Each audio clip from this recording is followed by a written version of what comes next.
So if there's one thing that's become very apparent in the past 2 weeks, it's that the Irish government really don't care about the Irish people, right? I mean, that's not a staggering revelation. But a lot of people were commenting on our coverage and saying, well, hang on a second, I actually don't know that much about the Irish government because Ireland has a proportional representation system and therefore they have coalition governments. And therefore, could you give me some further information? And I thought I would. All right. Because I don't know buggery about it. Well, that's the thing, right? There are lots, of course, in any proportional representation system. That means there are lots of small parties that can all get a couple of MPs and therefore can get political representation. And so people are, I think, a bit wary. Oh, hang on a second. Are you just showing us the most insane, like opposition party radicals? Like, this is like, just getting some insane person who's not a member of the governing coalition and being like, look, there's one freak at the back of Parliament saying, actually, all Irish people need to die. And it's like, nope, that's the Prime Minister. It's like, nope, and so we'll go through a few of these just to show you just how much contempt the Irish government has for their own people and how much they love immigrants and foreigners and, everything else left wing, basically, because Ireland is governed by what they would say is their Conservative Party. But of course, it's a lot like our Conservative Party. It's not Conservative at all. But before we begin... Hey, folks. Did you know that YouTube has now demonetized our content, making our sponsors and partners more crucial for our survival than ever? That's why we're thrilled to introduce you to Flex Again. In today's world where the grip of pain is all too common, we face a growing issue. Millions of individuals battle the persistent torment of joint pain every single day. Inflammatory compounds are everywhere, infiltrating the air we breathe and the food on our plates. Mainstream media trivializes these issues, distracting us from what truly matters. But there is hope. With Flex Again, you'll be offered a way out of pain. Flex Again is an innovative joint supplement carefully designed to address the root causes of joint discomfort. Flex Again contains a potent blend of 11 scientifically recognized vitamins, minerals, and natural compounds, all designed to provide you with the ultimate joint relief. A true blessing for those who've experienced the trials of life. To continue supporting us here at Lotus Eaters and bid goodbye to joint pain forever, please choose Flex Again. You can start your Flex Again journey today by clicking the link in the description or using the promo code LOTUS when ordering Flex Again. By supporting Flex Again, you not only help us at the Lotus Eaters, but also secure an exclusive 20% discount on your Flex Again purchase. Embark on the path to a pain-free, flexible future with Flex Again today. We have new merch. We have a new collection of merch. So this is not political merch because we thought, okay, it's one thing just having like loads of political merch, but actually Christmas is coming up and we thought we'd do you a favor, find you something you can buy for your mum. Because of course I can't actually buy my mum political merch because she wouldn't wear it. She wouldn't want to have it on her wall or anything like that. And so we contacted an artist and he's done some lovely, lovely stuff where it's just sort of esoteric dreamscapes and things like that, that you can get in posters, t-shirts, or frame posters, which I think look lovely, and I think your mum would appreciate, and I think my mum would, but I can't say I'm going to get one because she's probably watching the podcast, and now she'll know what she's getting for Christmas. So, Mum, I'm not getting you any of this. Anyway, we've got loads of it, so go check it out, and let's begin. So, people have been noticing, hang on a second, there have been Irish Lives Matter signs popping up everywhere. Surely this means that the Irish have realized that they're onto a winner here. And it's like kind of, but these were in Belfast. Actually, in Ireland, the Republic of Ireland, I haven't seen any Irish Lives Matter signage or graffiti, which is surprising. You'd think that'd be one. Sorry, Belfast is Northern Ireland. Yeah. Right, sorry. Sorry, yeah, that's why. That's what he's saying. Yeah. Oh, sorry, I thought you said the Republic of Ireland. Yeah, in the Republic. I haven't. It's fine. I haven't seen any Irish Lives Matter in the Republic of Ireland. Oh, right, which surprises me because I would love to see the reaction. Because of course, in Britain, if you write Irish Lives Matter, the Northern Irish are basically remembering what they are. Irish Lives Matter. We don't think so. We're British. Thank you very much. And therefore, putting Irish Lives Matter as a hate crime. Of course, it's not really the reason that it's a hate crime. The reason it's a hate crime is because. Well, the British government agrees with the Irish government that the Irish need to be moved out. Yeah, but the thing is that you would think that would be the position of the British government. So just for argument's sake, if that was done in Dublin, would it be less of a hate crime? Well, or that's... What are we saying? That's the point. We don't know, right? Now, I think it would be more of a hate crime because... No, I really do. Right? Well, the authorities would consider it more. Yeah, obviously. When I say hate crime, I mean we're governed by insane communists who have a series of insane categories that they cruelly punish us with. But I think that this would be more of a hate crime. But as of yet, as I said, we don't know how the Irish Republic would react. But I think they would absolutely spurg out, and it would be glorious content and nothing else. But also, I think it would be a good dialectical mechanism to continue pushing the narrative, continue pushing them into positions where they're like, look, we are literally the oppositional force to the concept of Irish Lives Matter because we're the Irish government. What did you think you were voting for? And so I thought we'd have a look at the Irish government. So as you can see there, Wikipedia gives us a very quick summary. So it's a majority coalition from the government of Fianna Fáil, Fine Gael, and the Green Party. You speak perfect Gaelic. I know, which is remarkable. Sorry, just to be clear again, are we now talking about the Republic of Ireland? We or are talking about the government Republic of of Ireland. Northern Ireland. We're not talking about Northern Ireland. Okay, all right. The Republic of Ireland have yet to fully condemn the statement Irish Lives Matter, which is why it might be useful if someone actually went and see what they thought about it. So the current government took office in December last year, so they've been in a year. Leo Varadkar, I can't pronounce his name. He's the leader of Fine Gael, and he's the Prime Minister. The Deputy Prime Minister is Michael Martin, the leader of Fianna Fáil, and then the Green Party are like a minor partner in the coalition. Now, I thought the names of these parties was interesting. Fine Gael. Anyone want to take a guess what that means? Fianna Gael. Well, whatever. Okay. it's just. But look, foreign words get pronounced as I want to pronounce them. All right. If they don't like it, they can spell them in English. Yeah. So as far as I'm concerned, and that goes for Arkansas, okay? So What does it mean? Tribe of the Irish. That's a really interesting name, isn't it? Tribe of the Irish. Oh yeah, by the way, every immigrant on earth is more legitimate as an Irish citizen than you are, says the Prime Minister of Ireland. Leading the party called Tribe of the Irish. I feel like somewhere along the way, something's been subverted. something, Not sure. something just small's been subverted, yeah. Something happened in Where? the 1990s yet again. Yeah. Fianna Fáil, want to take a guess what that means? Deaf to foreigners? I don't know. Nearly. Okay. It means soldiers of destiny. Whoa. Pretty good. That's cool. That's like the Taliban. That's Volt stuff. Well, Yeah, exactly. Taliban means the students. It's a bit.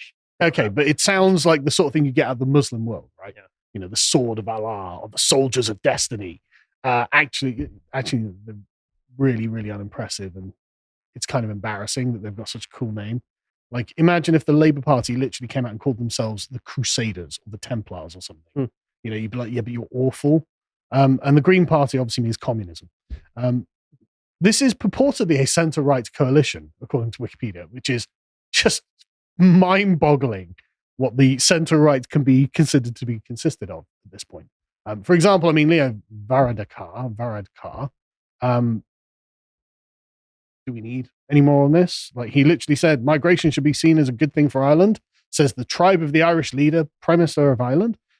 He's warned politicians more than ever, they must understand the effects of their words have when talking about the issue of migration. And so he's like, yeah, don't link crime with migration after the stabbing of an immigrant who should have been deported of 3 Irish children.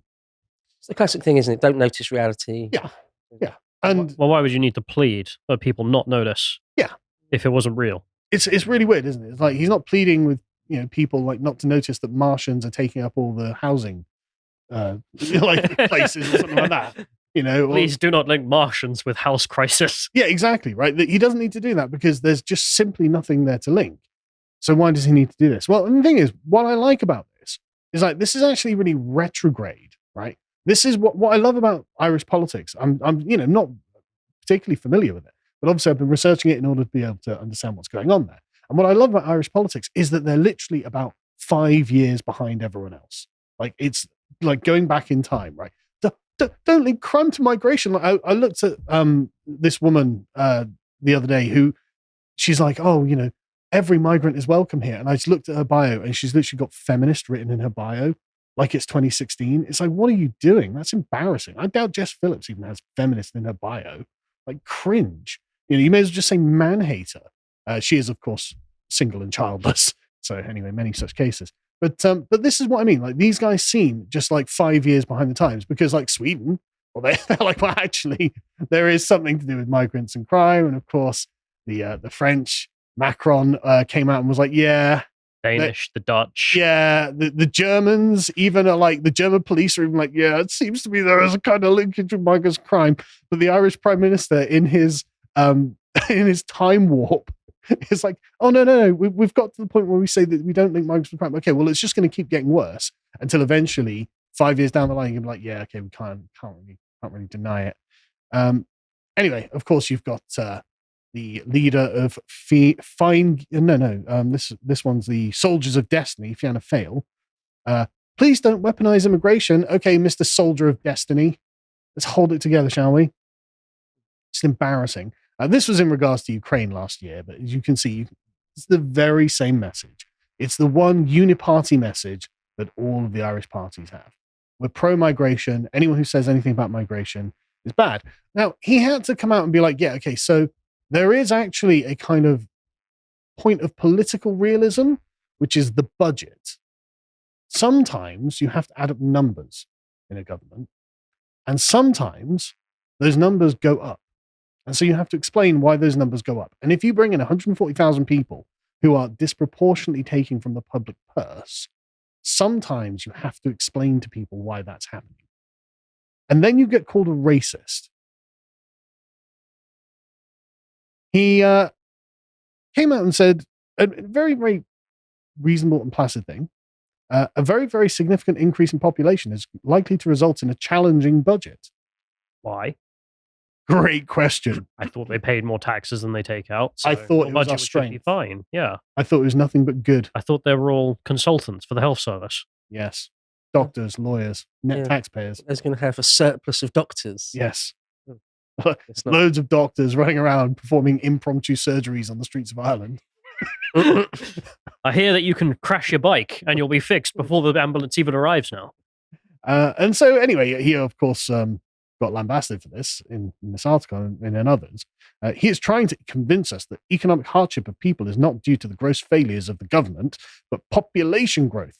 In other words, all them foreigners. It's like literally that is literally the view of the governments of Germany, France, Denmark, Switzerland, Norway, like Italy, like literally every other European government is like, yeah, it is actually the number of migrants. Sorry, don't know what to tell you. And the Irish just like, oh, he's going to say something. I mean, literally, this is exactly how the mainstream politics and media operate. I'm not racist, but I'm going to say something racist. And it's like, that is so quaint.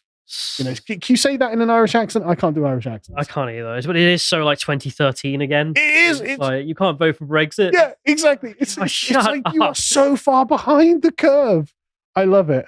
And then you get Green Party lunatics. Remember, these are a coalition party in government. For debate. So, and that is the issue here, is a lot of people will go with the line of they do not have a right to be here. What allows them to say they do not have a right? So you can discuss everything else when it comes to immigration, but don't start saying that person doesn't have a right to be here. Right. Because they're not Irish. They're guests. So Green Party lunatic, Hazel Chu, I think her name is. She's the former mayor of Dublin as well. Yep, former mayor of Dublin. Classic Gaelic phenotype as well. Yeah, and part of the party that's in the coalition of government says, don't start saying they don't have a right to be here, which means you need to start saying it loudly and often. When they say, well, look, we don't want you to go over this line, and she genuinely doesn't, you have to go as far past that line as you can in order to advance the conversation in that direction. She'll give a bit and give a bit, and you keep making the most extreme demands, and eventually you'll get what you want. That's how the left got anywhere, and that's how you get back to where you want to be. But it's also true. I mean, what we're talking about here. Well, yeah, obviously. You have no right to be in Kuwait. You will never have a right to be in Kuwait. Nope. You are not going to become Kuwaiti. Kuwait is an ethno-state of Kuwaitis who use their oil wealth to prop up their lives until it all comes tumbling down, of course. But even then, what will happen after is the guests will leave because there's no more oil, and the Kuwaitis will go back to, well, swimming in the sea trying to find pearls. Yeah. And it's the same for every other ethno-state. Like Ireland is an ethno-state. Well, it's exactly the same for Ireland. It is entirely a place made for the Irish. Entirely funded by Father Ted reruns. But it had to be created through blood and death. Yeah. And then when they finally got it, you turn up as a guest, you then just can't deny demands. Actually, this place is for me. You didn't fight in the Easter Uprising. You have no relevance to the Civil War. And you have no involvement. Yeah, you have no involvement with the Troubles. You were just a guest who turned up and then went, this is my place now. I tell you, I really wish I got the Father Ted clip where he's like, here, you're a racist now, Father. You know, it would have been so appropriate. But anyway. And when people like that say, don't say this, you can't say that. Yeah, you've got the correct response is, I'll say whatever I want to say. Oh, and also. I'll pick the words I'm going to say. But also just say that thing. Just look them in the eye and say it to them. You can't over say and over. Retard. Okay, retard. Yeah, exactly. Just say it over and over because this is how they lose. But yeah, so anyway, of course, that means the far right are coming. This is a senator or whatever they call them in Ireland. And I thought we'd just watch this just because, again, like it shows you just how far out of whack the Irish are compared to everyone else. To the far right, they do not care about women, about children, about freedom, about any of the issues that they profess to care so much about. The only thing that they care about is exploiting a tragedy, is perpetuating lies in order to advance their own narrow agenda. And that is an agenda to drip poison into Irish politics. This isn't a problem that's unique to Ireland. Many countries are grappling with it, but there is no room for complacency here. We cannot think Ireland is somehow immune from the far right. We have an open, we have a democratic society, and within that, all of us have a responsibility, the entire political system, not to follow this path, a responsibility to counter misinformation and not to capitalise from it. We have to challenge those who willfully and recklessly spread lies, because we saw from last week, misinformation will only lead to violence and destruction. When it comes to the far right, they do not. So I think I've demonstrated that the Irish political class, the progressive class, are entirely trafficking in misinformation and lies, being like, well, I mean, you know, we can't connect anything to migration. No, that's just a lie. That's all a lie, right? We have the statistics. That's all a lie, right? It's just saying the opposite. Yeah. What's true. Yeah. Well, because people that do care about children, things don't care about children. Yeah. Because that's literally why they were protesting. Because we live in an open democratic society. That's why we can't have the truth. Yeah, we can't talk about it. Everything about that, and but listen to the tension in their voice. He sounds scared. Yeah. Really, really scared. She sounds scared. You can't talk about this. You can't talk about, oh my God, the far right coming. Yeah, no, I think they might well be, actually. But that's because they've got the truth on their side in this case. And 75% of Ireland is far right. Yeah. Which is great. People listening, this is a series of polls that were done about people's views on asylum seekers. They were asked, I think the number of refugees in Ireland is taking now is too many. And 75% of the public went, yes, definitely too many. I can appreciate some of the anger people feel about asylum seekers being moved into their local area. 76% of people are like, yep. Mm-hmm. And 55% of people would be more concerned about asylum seekers being relocated to their area. So I'm not surprised that these little, I'm not gonna swear, these very honourable gentlemen, leprechauns. That he is sort of a classic sort of face and voice of treason. Yes.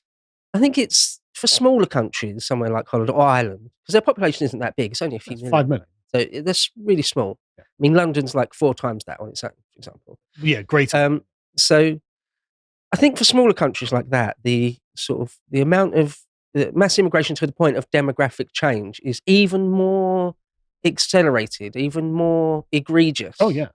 Than in a giant country like America, say, where they could swallow up maybe even tens of millions from the southern border, and it doesn't immediately change every single city and town. But for Ireland, it's a particularly extreme case, because the Irish, you've got to give it to them, have always had an extremely sound sense of their own nationality and their own identity. Yep. You know, with something like America, the United States, it is much easier to muddy the waters with all that sort of thing. The fiction they have is they're founded upon just pure ideas, and the ethnic makeup doesn't matter.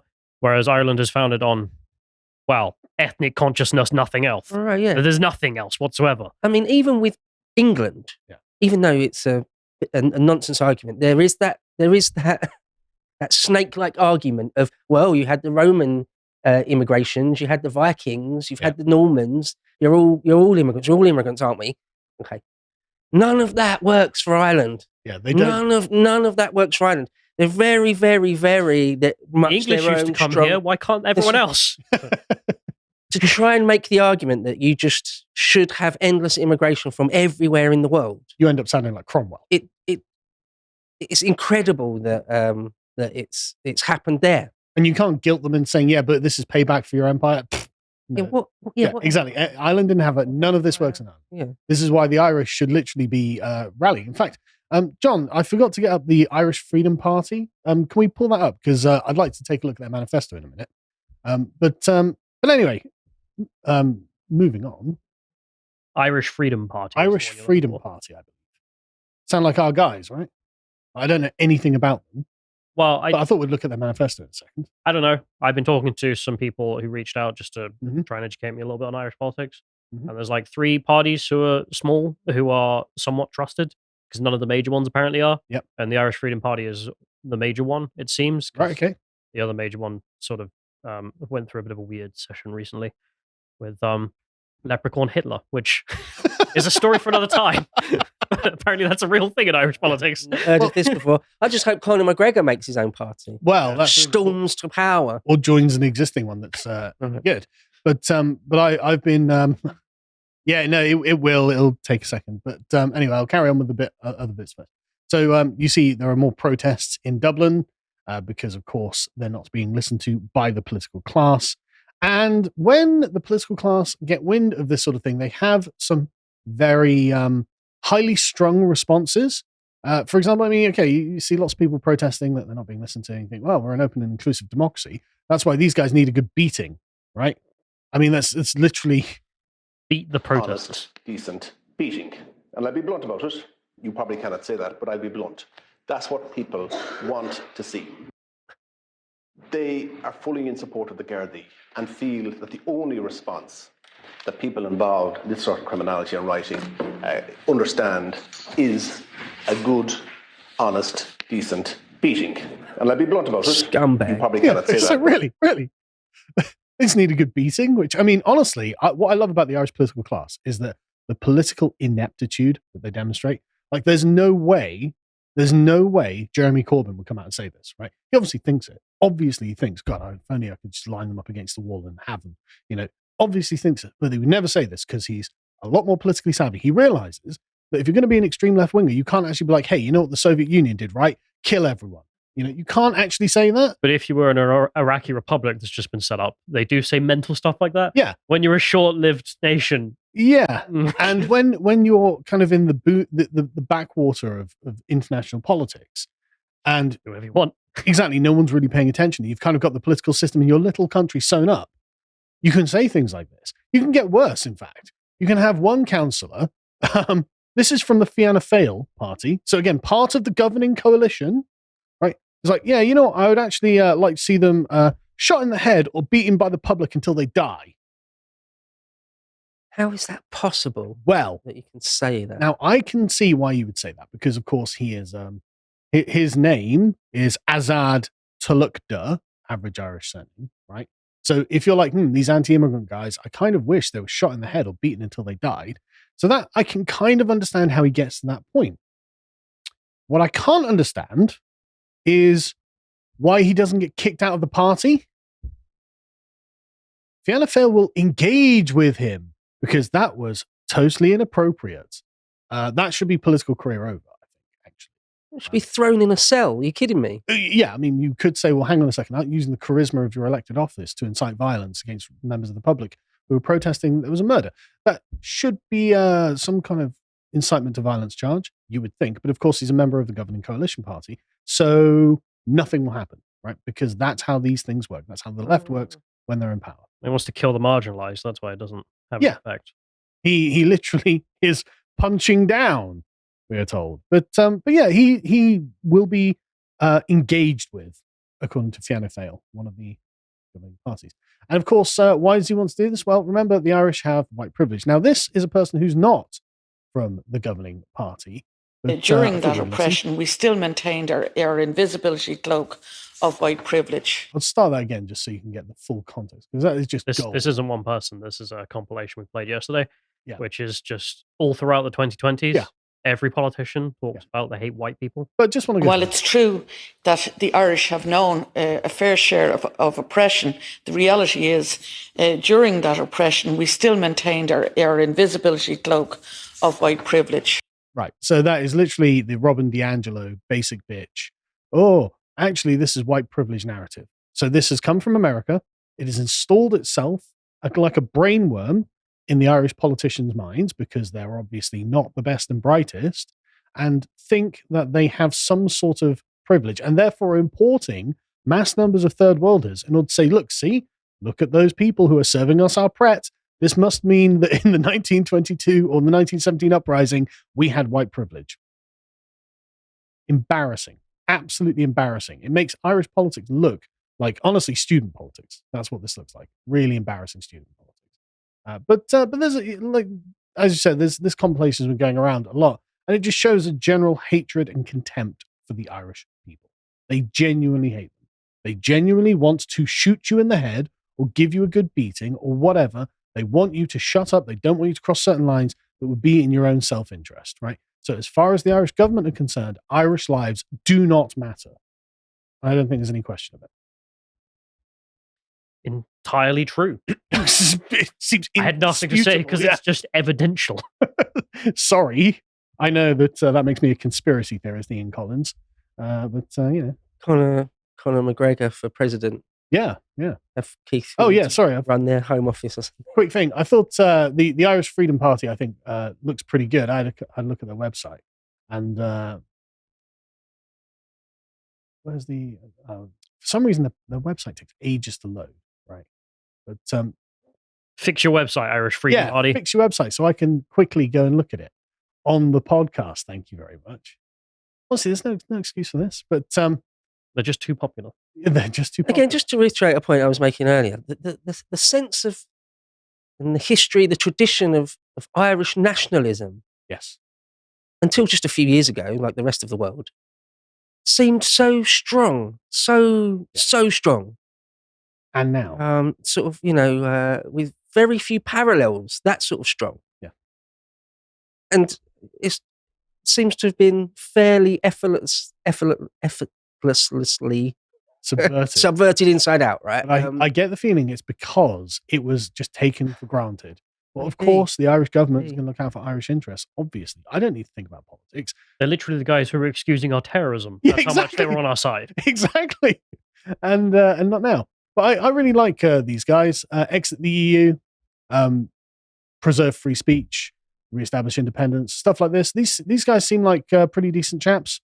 So I would definitely recommend looking into them. I feel like there must be still a deep, deep well of genuine Irish nationalism in Ireland. Well, it must be there. It course, cannot have disappeared. Of course it's there. And that's what you're seeing in the sort of Conor McGregor sort of being like, hang on a second. This is why it's resonating with obviously millions of average Irish people. And this is why the political class is freaking out and investigating him for a hate crime.